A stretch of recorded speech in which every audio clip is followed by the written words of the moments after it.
Ayan mga boss, dito tayo sa release site.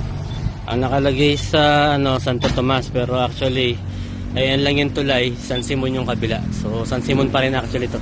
Wala kasing release site doon, may kable. Dito maganda. Ito yung bagong bubuksang exit ng San Simon. So ayan po yung release site natin. Nagtatanggal lang ng mga wire. Medyo may ambon ng konti pero kaya na yan. Pahintay lang po, 8:21. Mga bago mag 8:30, 8:25 ganyan magre-release tayo. Thank you. Ito po yung truck natin. Sana po laman. Okay, thank you.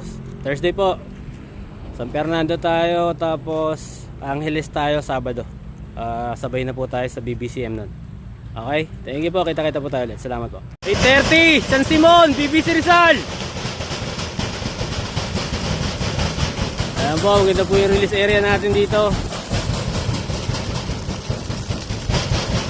Ayan, maliwanag na po. Kanina medyo maambon pa eh.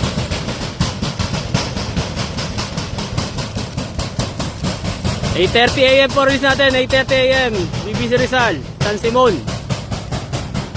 Ayan po, dami ibon. 21 crates po tayo. 21 crates. Kulang pa tayo ng 7 crates para sa puno ng isang truck.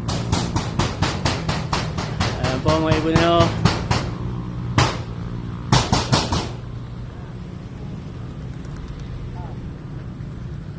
Dami rin, no?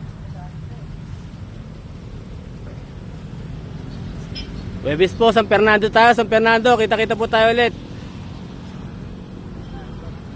San Fernando na po tayo sa Webis.